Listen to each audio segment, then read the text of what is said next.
So your team isn't getting the results that you need. They aren't executing on key initiatives or their performance indicators. They aren't meeting their weekly, monthly, quarterly goals. These are all common characteristics of a team that's lost its focus. And I've been through this several times. And what you want to do to get out of your pain, I'm sure, is to get this turned around as quickly as possible. You need to get them back on track, back focused on those things that move your business forward. But you're going to say, well, I've tried, we've talked about this and we go over it all the time. We talk about it at all of our weekly or daily meetings. We're in huddle and we're saying this is where we need to be, but not getting the results that you'd like to see. So I'm going to share with you what has worked for me, and I know it's going to work for you. And it's super easy. Simple is best. So to get them back on track, and this might sound like, oh, Marilyn, come on, we're not going to do it that way, is believe it or not, we're going to go back and grab your organization's vision, mission, and value statement. Before you go, oh, there's no way, I'm not going through that again. It's the poster on the wall, they walk by it every day. Well, I know we've all gone through orientation and it has been presented to us, and we said, yay, this is why I came to work here. This is going to be so meaningful. My personal mission aligns with that of the organization. Yay. And you hire people who share those same values of the organization, believing that this is going to help move the business forward. And it does. So what happened? Well, real life happens. People get caught in, I just call it a bureaucracy loop. You come to work and you say, hey, I'm going to get these things done today. And then what happens is you get 5 more things to do that day.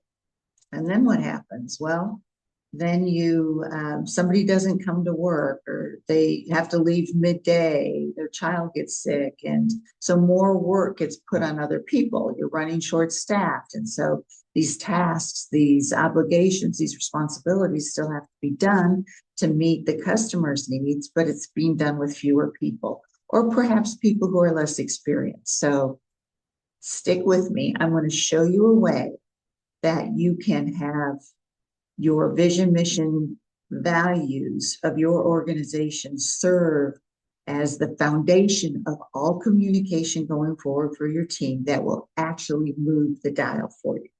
Promise. Then, because we're going to present it in a way that actually up levels you.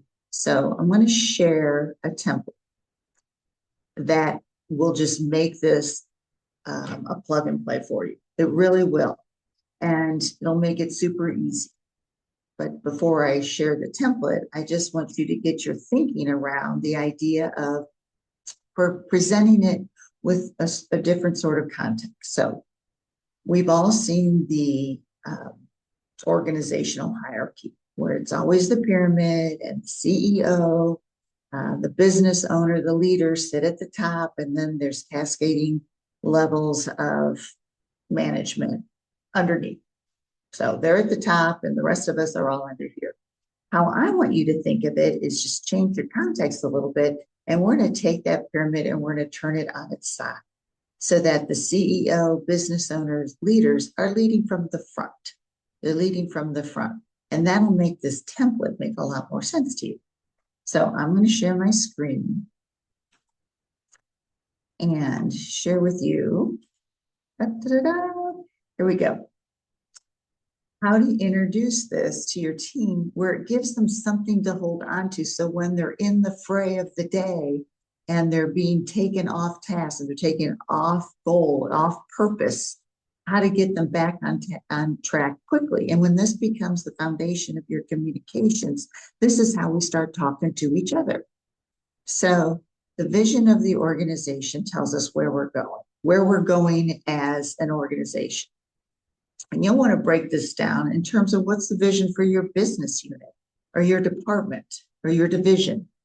So you take that and then you break it down into, well, what does this look like for us?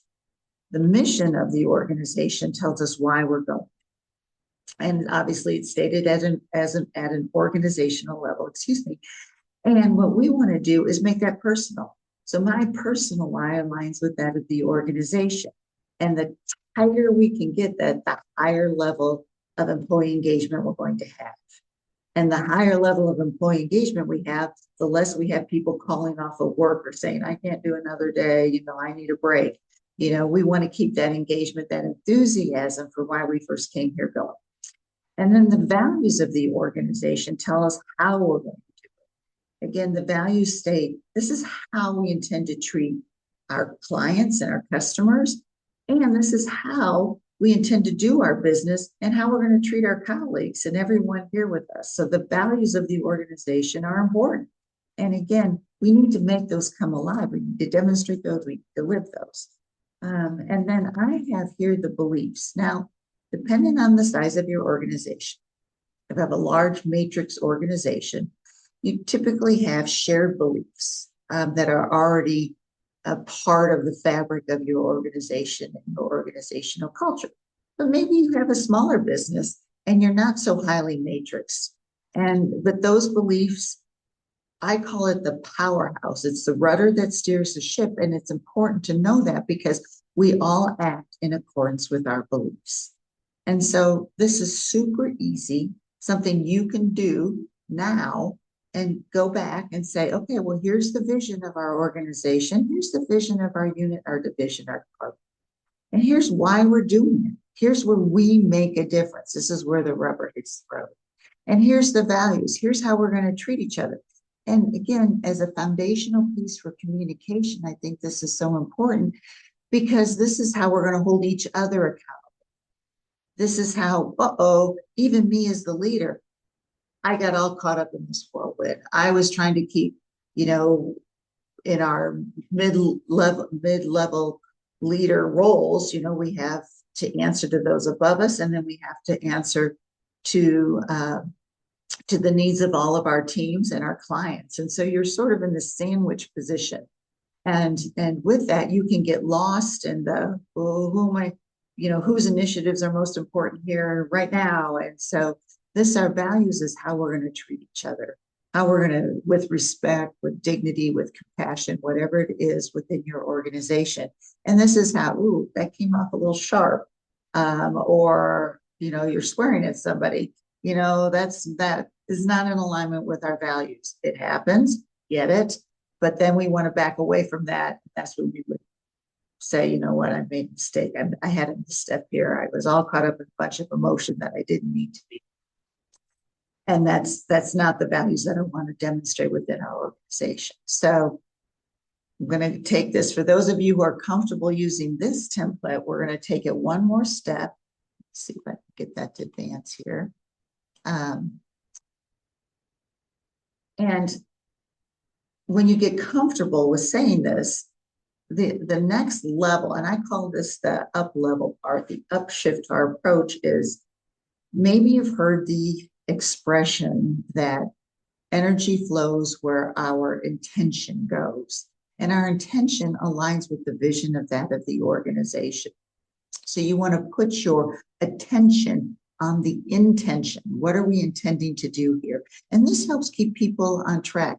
So when you have a lot of initiative, there are a lot of challenges coming at you at one time, and say, whoa, we're going to take a breath. What's our intention here? So we know the best course of action to take.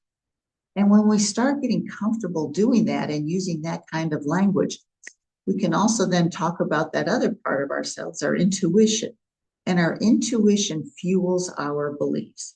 Our intuition provides a more expanded perspective of possibilities that are available to us. And it might be that we get so caught up in the data and the statistics and the research, and this is what our market demographics, this is where they say we have to go. Again, we can take a pause and say, okay, but I have a feeling about this that I just want to express here. There's a possibility that it could go A, B, or C. Can we, talk about that for 10 minutes before we just hit the go button and impulsively go after something? So the more we can get in alignment with this gives our team something to hold on to. They have a knowing or a knowingness. So this is very cyclical, and it keeps spiraling. And the tighter this gets and the more knowing we have, then our teams don't have to come to us for direction all the time and say, what do I do here? What do I do there? They know they know what's expected. It's how you're living your unit or your division. And this will keep them on focus. You're going to see your results turn around. You're going to see people start getting where they want to go, because when a unit is successful, everybody's excited.